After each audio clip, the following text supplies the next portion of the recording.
All right. This is 4.2 continued from a couple of days ago. 3.5 yesterday we talked about was just a skill that you needed to have in order to do this stuff. So I'm hoping yesterday's homework was not horrible for you. And if you have questions about it, by all means, come in and get some help. Or after this today, I can go over a few questions too. But I don't think it was. I mean, if you gave it a good shot, I don't think it was probably a horrible assignment for you guys to do. So, all right, we are going to start off today with an example.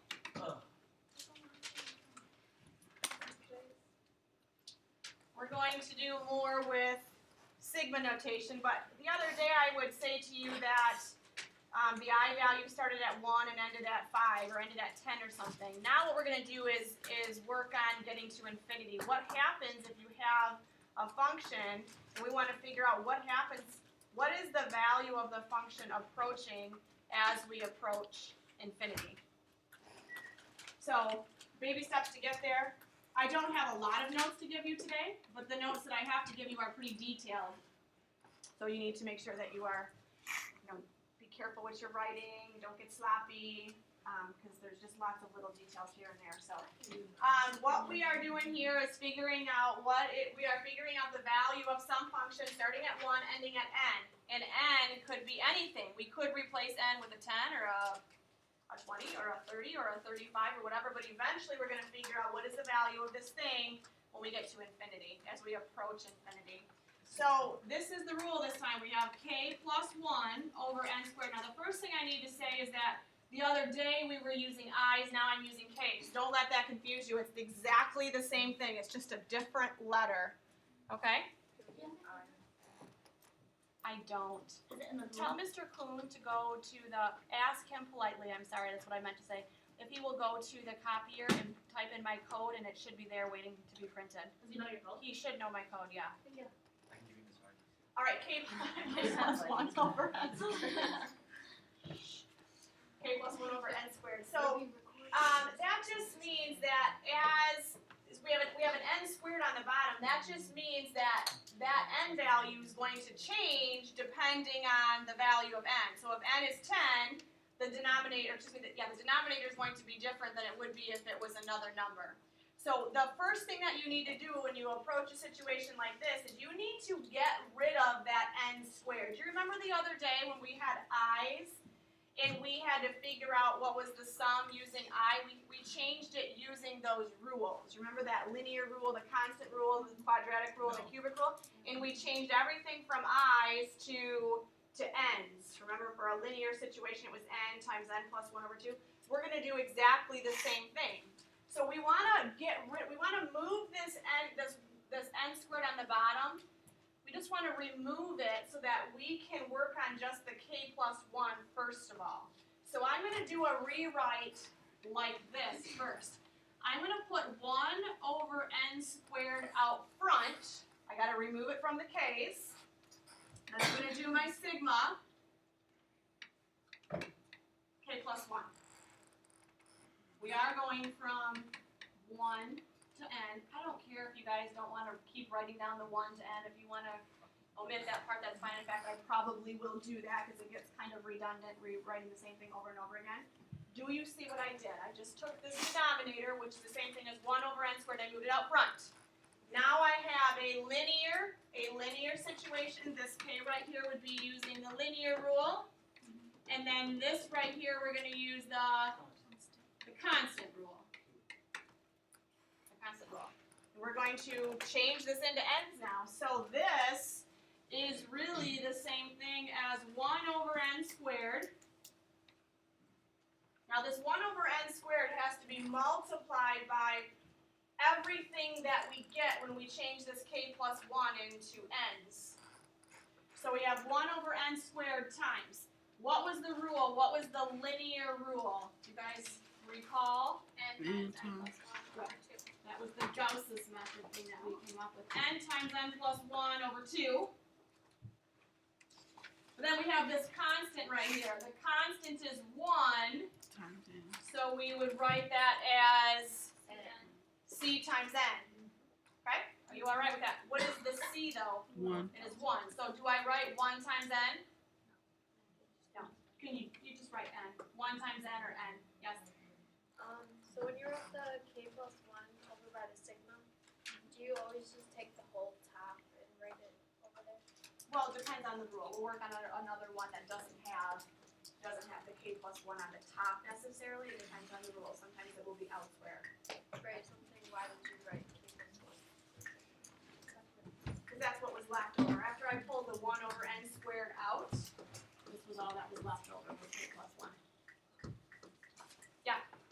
Where are these equations found within the cover of the book? They are in section 4.2, I think, in your book. Yep. But if you copy somebody's notes or if you watch the video that you missed the other day, it's all spelled out for you in there too. I think it's in section 4. It's either 4.1 or 4.2. Don't look. All right. We gotta clean this up a little bit now. This n times n squared and then n times 1 can be simplified a little bit to give me 1 over n squared times n is n squared. N times 1 is n. On the bottom we have a 2, and then we have a plus n. So what we really have here is a n over 1. So I'm adding together two fractions that have different denominators. So what do I do when I have different denominators? Rewrite it as 2n over 2. Cross. Yeah, you could do that too. You could write it as 2n over 2. I've been showing you guys to cross multiply, which I'm going to do again. So we have 1 over n squared times, I'm going to cross multiply this way, n squared plus n times 1, that's n squared plus n, and then I got to cross multiply this way, 2 times n is 2n, and that all has to be divided by the two denominators multiplied, which gives you 2. Let's keep going here, clean it up a little bit more. We have 1 over n squared. 1 over n squared. I know some of you can combine these steps into less steps than I'm doing, but I want to make sure I have everything written out for you. We have an n squared on the top, 2. Now, this 1 in the numerator can be multiplied by the n squared plus 3n, and the n squared in the denominator can be multiplied by the 2 in the denominator. So I will forget what this says when I flip the page, so I need you guys to help me out here. We have n squared plus 3n over 2. 2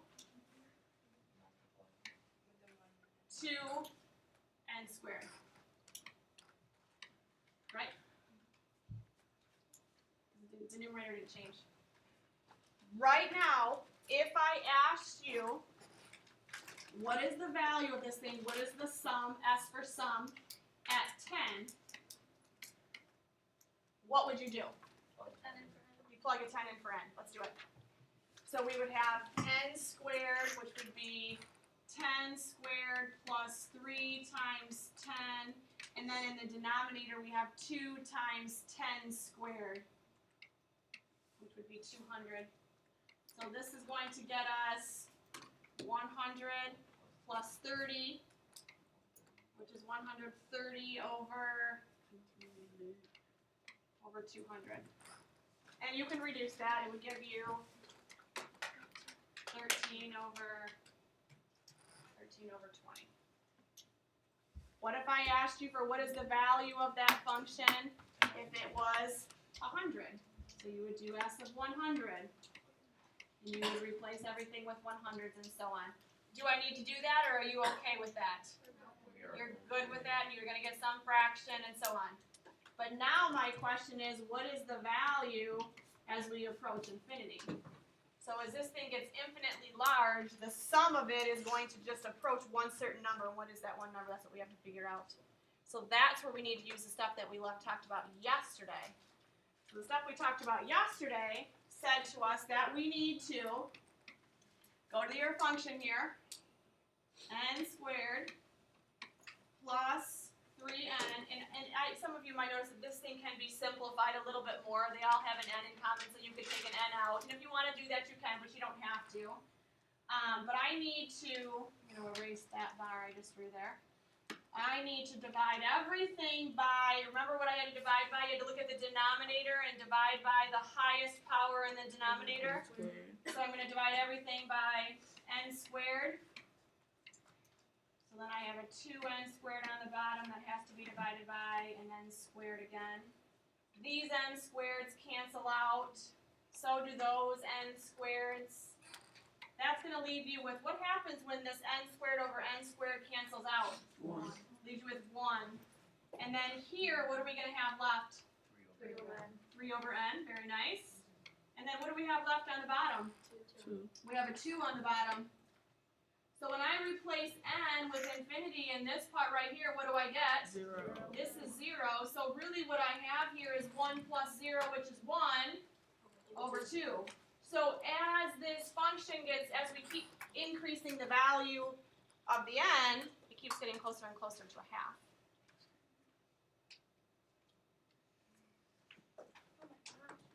Yeah. Really isn't the only thing we're changing from the assignment from yesterday is that it's not this. Right. I mean, in this regard, yes. At the beginning of the problem, we had to take out that n squared and change the, it was kind of tying everything together. Yeah. But, yeah, in relationship to what we talked about yesterday, the only difference is that we have an n instead of a k. All right, I want to give you another example, and this one gets a little messy. It's not hard, but just lots of little steps, so hang in there, okay? And this is the last example. And I will stop talking, and you don't have to hear me give you notes anymore for the rest of the week. So rude. All right, example.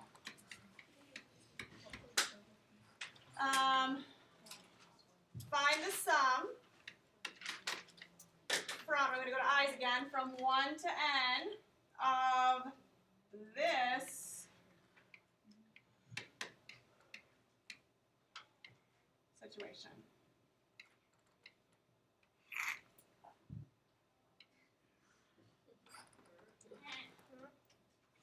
Is that 2n? 2 divided by n. This right here? Like from the whole other ones? Yeah, we have an n here, and we have an n here.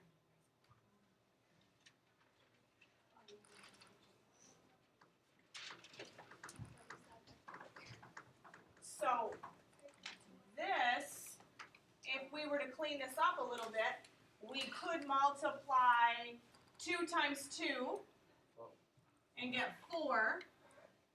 And then we still have an I minus 1 squared divided by, and then if we multiply the two denominators, we would have n squared. And I should still be using my sigma here, 1 to n. What can I take out?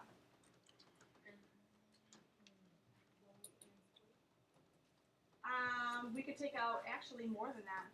4 over n. We could take out 4 and the n squared, because the 4 really doesn't have anything to do. We could keep it there, I'll just make it harder later. We could get the 4 out because the 4 doesn't really have to be included with the I. It doesn't say 4i minus 1 squared, it says 4. The only part that's being squared is the I minus 1. So I could do a rewrite here of 4 over n squared I minus 1 quantity squared. Now 1 to n. So now all we really need to do is worry about that I minus 1 squared. And if you guys are okay with that, I would like to work on just the I minus 1 squared part of it first. And then we'll go back and pull in all the sigmas and the 4 over n squared. Is that okay with you? So let's work on I minus 1 squared. What is that? I squared minus 2i plus 1. So if that is the rule, we have 3 different rules that we have to use. I squared, where does that come from? That's a what kind of rule? Quadratic. What about this part right here? That's linear. And what about the 1? Constant.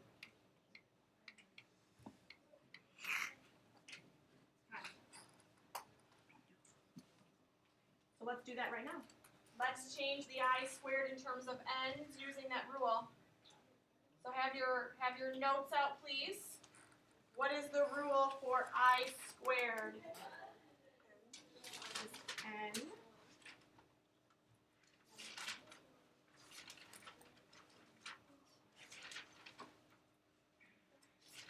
It is n times n plus 1 times 2n plus 1 divided by 6. And then we have a minus 2 times I, and that rule was just n times n plus 1 divided by 2. Do you guys see what's happening here? Those cancel out. Plus, what about that? 1. N, yeah. Now we gotta add this all together. So we have this n that needs to be distributed into those, which is gonna get me n squared plus n. But that has to be multiplied by 2n plus 1 over 6. And then the 2's canceled out. It should not be a plus. Should be a minus. So we have a minus n squared plus n. You still with me, you guys? Yep. Plus n. These two together can combine to give you 2. 2n. So I'm going to go ahead and just cross those off and write 2n instead. Now I'm going to flip pages. I need some help again. We have n squared plus n divided by 6. And then at the end we had a, Minus. do it again, minus, n squared plus 2. I gotta flip back here. Did I do that right? I did not. Does anybody see where I made my mistake? It must be minus n. Yep. Because this, when I distribute, I have to distribute it into both of those things. So it actually made it a minus n squared and a minus n, which is better for us, other than the fact that you guys are mad at me now because you already wrote this in your notes. Now you have to go back and change it. You see the minus n and the plus n? What happens to them? Cancel out. They cancel right out. So I apologize, I missed that.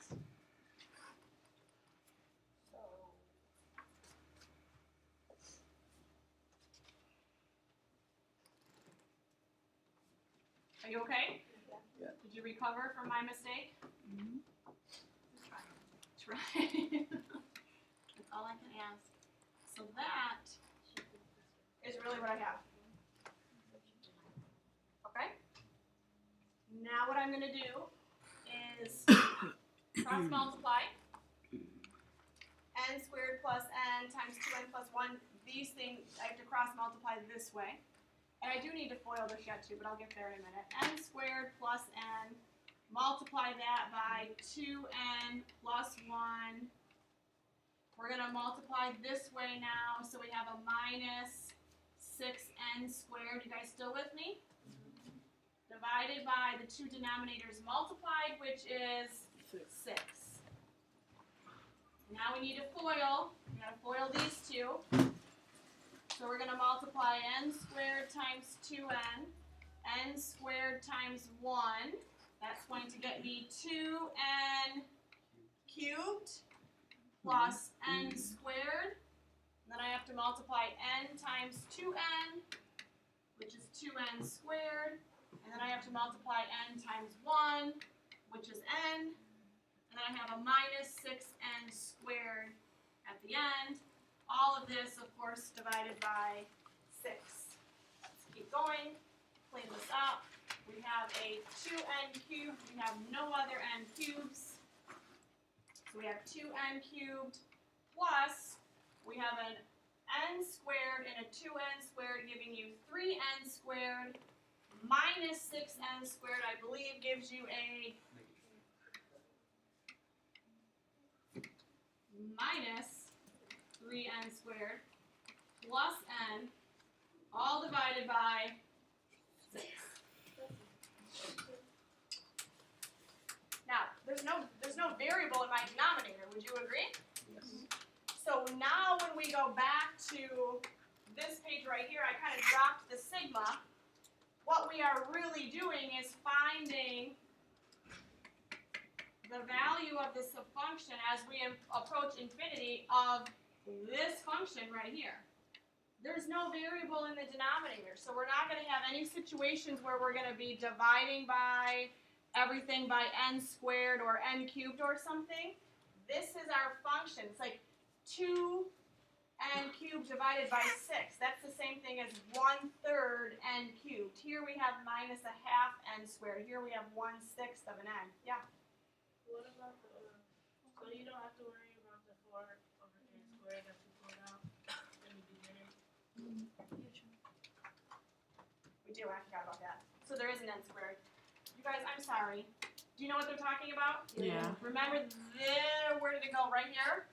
Thank you. I forgot all about that. So we need to, yes, we have a 4. I can bring that back in now. Are you okay with why I can bring that back in? We pulled it out. We just set it aside so that we could clean this up. Oh. Now we need to bring it back in. Okay, so 4 over 4 over n squared times all of this stuff. So we have a 2n cubed minus 3n squared plus n divided by 6. Well, if this is just a fraction, top times top, bottom times the bottom. So we can rewrite this now as, now I need to flip pages again, so can you guys distribute this 4 in for me? Actually, you know what, let's clean this up. What is 4 over 6? 4 over 6. 2 and a 3. We need to distribute a 2 in. Can you help me do that? Yes. And then you're gonna, in the bottom, we're gonna have 3n squared. Okay?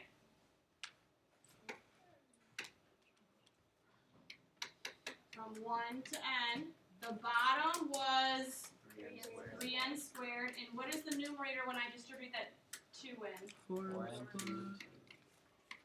minus 6n squared. You said cubed or squared? Cubed With a cubed, okay, I couldn't remember. 6n squared squared plus 2n. plus 2n. That was it? Yep. Okay. I feel better now. I was thinking, what did I lose? I felt like there should have been something in the denominator. What do I need to divide by? N squared. Divide everything by n squared. So I'm going to divide this by n squared. I'm going to divide this by n squared. I'm going to divide this by n squared, and I'm going to divide this by n squared. Are you Now- dividing because you already know it's going to be infinity over infinity? Because like that's what you told us you divide when it's infinity. Yes, yes. And you know, if I plug an infinity in here, 4 times infinity squared, big number. Minus 6 times, not squared, cubed. Minus 6 times infinity squared, still going to be an infinitely large number. Plus 2 times infinity, still going to be a very, very big number. Same thing's going to happen in the denominator. So yes, it is going to be infinity over infinity. That's why we do the divide. Yes. Isn't it n cubed? Don't we divide n cubed? This is a squared on the bottom, right? Yeah.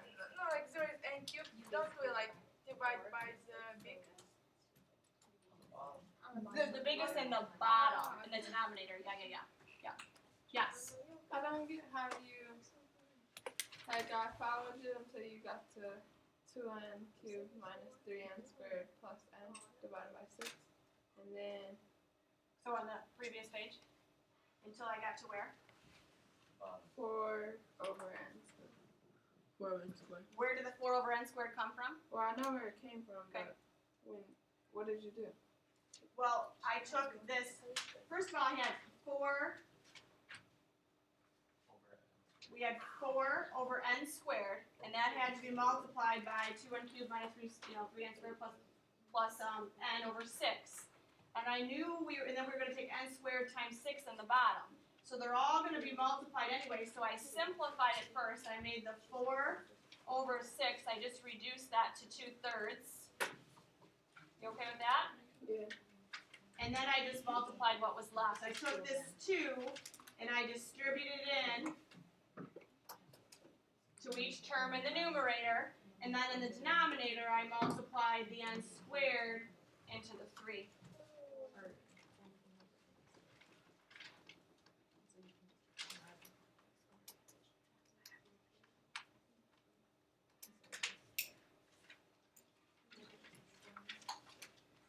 Alright, these cancel out, and those cancel out, and that is going to leave you with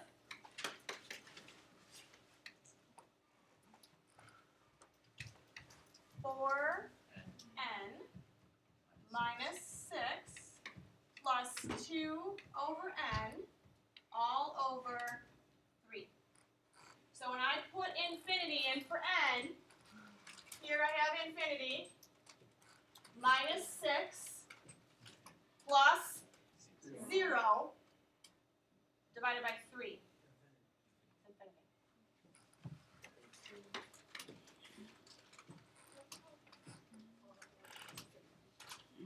All of that. Well, at least it wasn't 0. At least we didn't do all of that for nothing.